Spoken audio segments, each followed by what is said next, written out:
The U.S. federal government shutdown has entered its 34th day.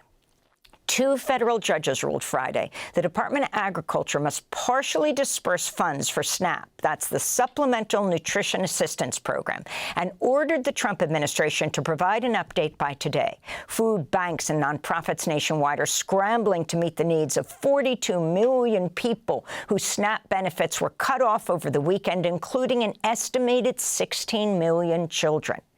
This all comes as President Trump held a lavish Great Gatsby Halloween party at Mar-a-Lago just hours before the tens of millions of people lost SNAP benefits, which we'll talk more about in a minute.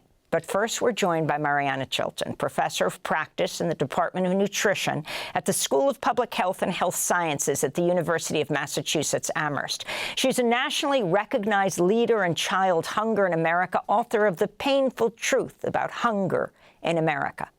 Welcome to Democracy Now!, Professor Chilton. If you can start off by talking about what tens of millions of people in this country face today, and particularly the 16 million children who've lost their SNAP benefits. What does this mean? It means that we are headed for a public health and an economic crisis. It's important to remember who participates in SNAP and what SNAP actually achieves. First of all, SNAP supports 90% of the people who are on SNAP benefits are American citizens. And the rest 10% are immigrants who are here legally and who've been here for over 5 years. The vast majority of SNAP participants are children and working parents, and the elderly and the disabled, veterans, and active duty military. So this affects all different types of people in our society, and it's going to be devastating if the Trump administration refuses to disperse the SNAP benefit dollars that are there. It's important to remember that SNAP does three things. First of all, it prevents hunger. SNAP was created to prevent malnutrition and children dying of starvation. Back in the 60s, pediatricians and nurses were discovering that children were dying of starvation and that pregnant moms were losing their children or giving birth to preterm babies. And they worked with members of Congress to develop the modern SNAP program. And thanks to SNAP, we do not have children dying of hunger. Secondly, it promotes health and well-being of children. It keeps them out of the hospital. It actually also helps them to stay in school, and it helps them with their school performance in math and reading. Thirdly, SNAP stimulates the economy. For every $1 that's spent on SNAP benefits, $1.50 to $1.80 is stimulated in local economies. So if we don't get SNAP back and running, up and running, we're really headed for a major public health and economic crisis. So you have these two judges who said by Wednesday SNAP benefits must be partially returned. What does it mean to say the money for SNAP is going to run out? You also have President Trump saying food stamp benefits paid in November will unfortunately be delayed. The Trump administration is currently breaking the law. SNAP is an entitlement program, and it is written into statute that no matter what is happening in Congress, even if Congress is shut down, there are contingency funds to ensure that no one goes hungry in America. SNAP is a fantastic public assistance program. It's one that people look to around the world as the most effective public assistance program that prevents hunger, and it was built to withstand any kind of political footballing or crisis, and it is meant to respond to all kinds of economic downturns, whether that's a national economic downturn or when families are falling onto hard times. So the fact that the Trump administration is withholding this money, they are actively breaking the law, and they are denying people the right to food. This all comes as the Trump administration announced it's ending the U.S. annual report on food insecurity and hunger in America. How important is this report, Professor Chilton? Well, this report is based on years and years of data collection.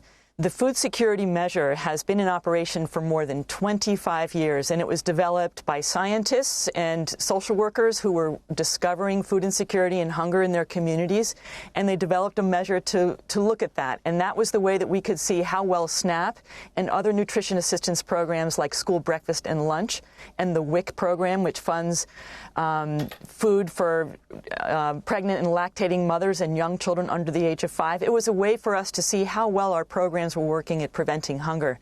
So it's an extremely important measure based on scientific expertise, and it has withstood multiple rounds of scientific investigation, poking at it from all sides, and it has withstood all types of peer review. So the fact that the U.S. government is no longer utilizing that measure or not allowing those numbers to be released should be deeply concerning at the same time that they're withholding funds from SNAP. SNAP is really a way it helps to hold up our democracy. It is an entitlement program, again, and it's really important to think about why it is that they're doing this. They are actively trying to cause harm and chaos to the American people, and this is something that I talk about in my book, is the experience of disrespect, the experience of violence and discrimination. Those are at the root of food insecurity and hunger.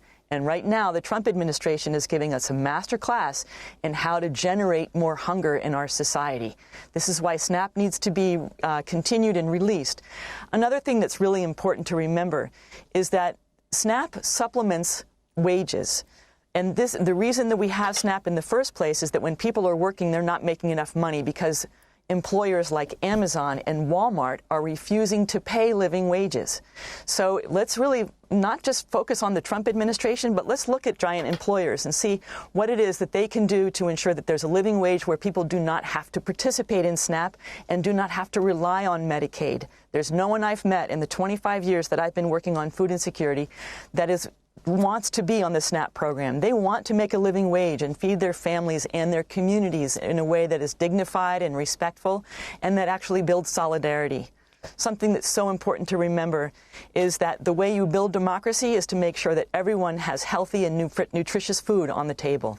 And let's remember that the Democrats are saying that they will not agree to ending the government shutdown unless the Republicans agree to SNAP and health care. And this weekend, many people learned their out-of-pocket costs for Obamacare will go up over 100%, on average 26%, and also enhanced tax credits expiring.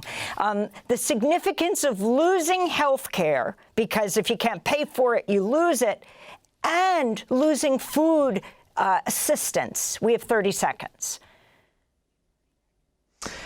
Remember that food assistance promotes health and well-being.